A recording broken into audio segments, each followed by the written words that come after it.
আপনি কি সবসময় বলেন, "আমি সময় পাই না"? আসলে কি আমরা সময় পাই না? নাকি আমরা সময় নষ্ট করি? আজ আমি সেলফ ইমপ্রুভমেন্ট চ্যালেঞ্জের ডে 4 এ রেখেছি টাইম ম্যানেজমেন্ট। টাইম ম্যানেজমেন্ট আপনার জীবন বদলাতে পারে। সম্পূর্ণ ভিডিও দেখুন। সময় হচ্ছে জীবনের সবচাইতে গুরুত্বপূর্ণ একটি সম্পদ। টাকা হারালে টাকা পাওয়া যায়, কিন্তু সময় হারালে সময় পাওয়া যায় না।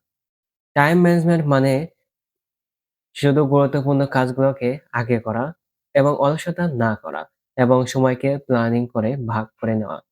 Don't manage your time, manage yourself. সেনহা বলেন, "It is not that we have short time to live, but that we waste lot of time." অর্থাৎ আমাদের সময় কম না, আমরা সময়কে নষ্ট করি। বেঞ্জামিন ফ্রাঙ্কলিন বলেন, "Lost time is never found again." অর্থাৎ হারানো সময় আর কখনোই ফিরে পাওয়া যায় না। আল্লাহ তাআলা কোরআনুল মাজিদে সূরা আসরের মধ্যে বলেন, "সময়ের কসম, অবশ্যই মানুষ ক্ষতির মধ্যে আছে।" এবং হাদিসে এসেছে, ব্যস্ততা হওয়ার আগেই তোমরা সময়কে ব্যবহার করো। ইলন মাস্ক বলেন, "I think it is possible for ordinary people to choose to be extraordinary." অর্থাৎ সঠিকভাবে সময় ব্যবহার করলে সাধারণ মানুষও অসাধারণ হতে পারে। বিল গেটস বলেন, "I always choose a lazy person to do a hard job." একদিন এক রাজসভায় ২ জন প্রজাকে ডাকা হলো, একজন ধনী এবং একজন গরিব। রাজা তাদেরকে প্রতিদিনের মতো ২৪ ঘন্টা সময় দিত যে, "তোমরা ২৪ ঘন্টা যা করবা করো, কোনো সমস্যা নেই।"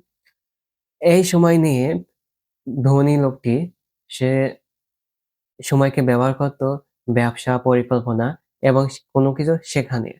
এবং যে গরিব ছিল সে এই সময়কে ব্যবহার করত অলসতা, ঘুম এবং আড্ডা নিয়ে।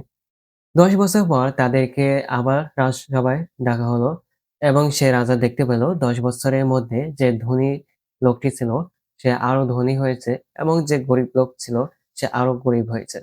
এখান থেকে আমরা শিক্ষা পাই সময়কে আমরা ব্যবহারের মাধ্যমে আমাদের জীবন পাল্টাতে পারি। আজকের চ্যালেঞ্জ আজ থেকে আপনার সময়কে প্ল্যানিং করেন, টু ডু লিস্ট করেন এবং টাইম ব্লক করেন, কখন কোন সময় কাজ করবেন এবং সোশ্যাল মিডিয়া কন্ট্রোল করেন। হয়তো আগে ৩ ঘন্টা চালাতেন, এখন ১ ঘন্টা চালানোর চেষ্টা করেন বা ১ ঘন্টা কমানোর চেষ্টা করেন। আজ থেকেই আপনি সময়কে কন্ট্রোল করা শুরু করুন। আজ যদি আপনি সময়কে কন্ট্রোল করেন, আগামীতে আপনার জীবন সফলতা দেবে। আমরা ডে 5 এ রেখেছি কনসিস্টেন্সি। সে পর্যন্ত আমাদের পাশে থাকুন, সাবস্ক্রাইব করুন, ফলো করুন এবং লাইক এবং শেয়ার দিয়ে আমাদের সাথে থাকুন।